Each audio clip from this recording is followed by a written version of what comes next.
secret about why she keeps trying to take over as First Lady just got out. In no other time in history has a former president been as obsessed with getting in the way of their successor as Barack Obama has. However, what's more strange is not only how Michelle Obama hasn't been able to let the glory days go of her time in the White House, but perpetually tries to assume the position still. While we all thought it was because of her dislike for Melania Trump, it turns out that the real reason is far worse than that.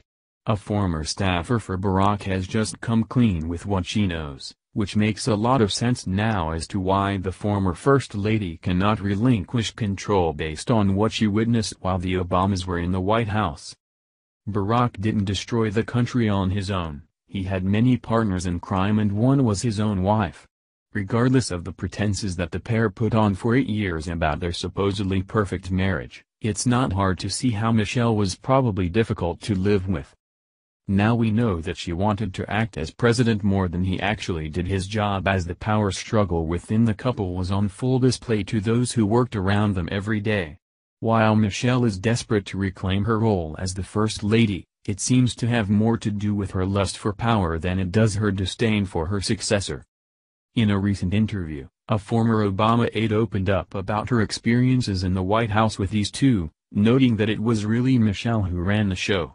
While this isn't surprising since for 8 years, America saw that she definitely wore the pants in that relationship, what else Alyssa Mastromenico cared to share will probably come at a shock. The Daily Mail reports. If you don't email him, I will. Obama's deputy chief of staff fondly reveals how ex-president played Cupid for her, as she opens up on life at his side, and explains why Michelle was really the boss. The former White House deputy chief of staff for Barack Obama claimed that the president once gave her dating advice in 2006 when they were on a return trip to Chicago from Iowa. In an interview with The Times, Alyssa Mastromenico shared how the at-the-time Illinois senator once threatened to text one of Senator Tom Harkin's staffers on her behalf when he saw him checking her out.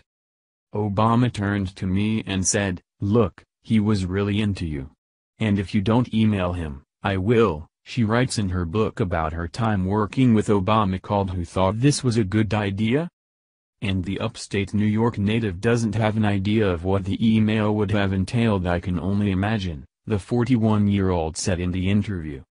When the former commander-in-chief was a plain matchmaker, he was likely taking orders from his demanding wife, considering that Mastromenico said that Michelle's the boss. Although the former aide said this with sincerity and flatter for the former FLOTUS, it's not hard to believe what the reality of this boss mentality wasn't always pretty. But the true person in charge of the White House was the First Lady Michelle Obama, Mastromenico told the Daily Mail. She's the boss.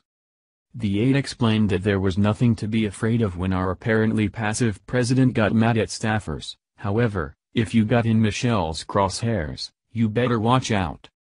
If he was mad at you for any reason, you'd be, like, okay. If she was mad at you, if you thought for some reason she might be, you were, like, I'm in so much trouble, Mastromenico explained, according to the Daily Mail. Michelle likely enjoyed having this kind of power over people and is really struggling with relinquishing that now. This is obvious in the constant ways she keeps reappearing on the scene, the assertive public statements she makes to sound like she's on the top of people's minds, and of course following the actual president and First Lady around in their shadows to keep tabs on everything they do. While just about anyone could have done a better job as president than Barack Obama, Michelle was not one of them who probably thought she was more suited for the position that he was. Knowing that she was who was really in charge in the White House that whole time, leaves one to wonder which ones, or how many, of her husband's failures as president she had a part of.